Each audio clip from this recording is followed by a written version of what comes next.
Crown. 4 minutes, please, Mr Kerr. Presiding Officer, I congratulate Jenny Minto on not only the motion but her excellent and very moving speech. And I agree completely with Colette Stevenson. We absolutely must see Ukraine prevail against this aggression. Otherwise, there is no hope or future in any kind of rules-based world order. And I declare an interest in this debate, one that you won't read, Presiding Officer, in my register of interests. It's one which I wear as a badge of pride, indeed honour. I am one of about 300 British politicians to have been sanctioned by name by the Kremlin, I think along with my friend Douglas Ross and I believe the First Minister. So let me, maybe Angus Robertson, I don't know. Let me be blunt. This war is not a quarrel in a faraway country between people of whom we know nothing. Those infamous words do not apply.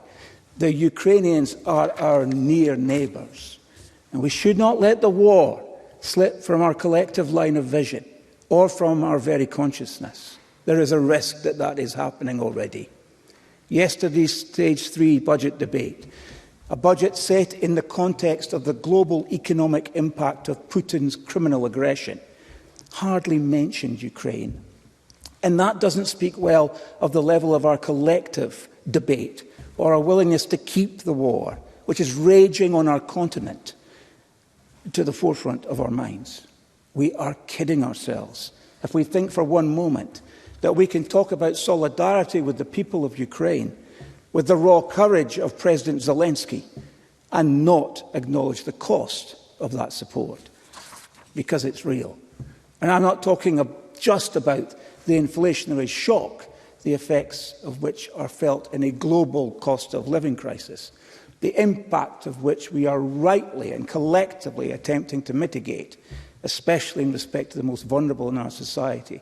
But I'm also talking about the military materiel and the practical support, the training that our armed forces are giving the Ukrainians to equip them with the latest weapon systems to be able to defend themselves. And I also, of course, must mention, as did my friend Alexander Burnett, the compassionate support we are rightly extending to the Ukrainian people who are now living in our homes and among us as our guests.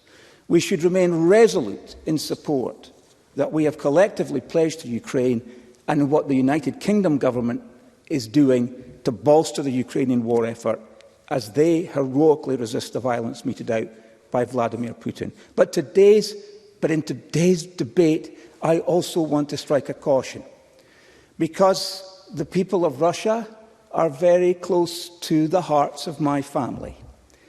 It is right that we continue to differentiate and talk explicitly about Vladimir Putin and his grisly gang in the Kremlin.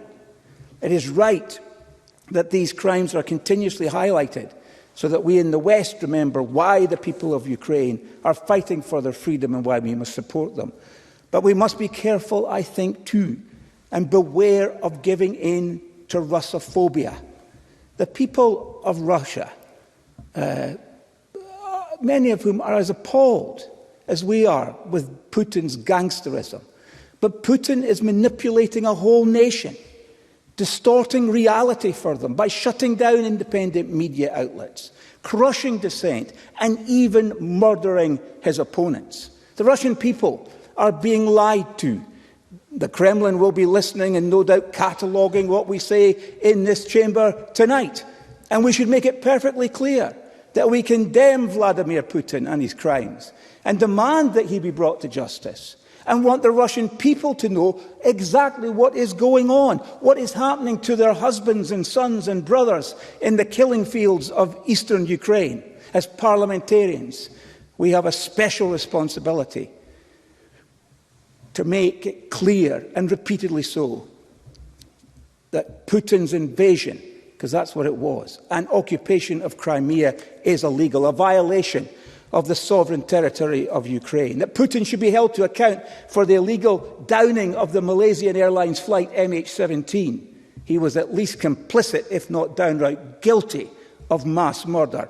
And it is Putin who orders the illegal bombardment of civilian areas, the illegal torturing of prisoners, and the use of illegal weapons in Ukraine. The horrors that we have seen over the past 8 years are down to Putin.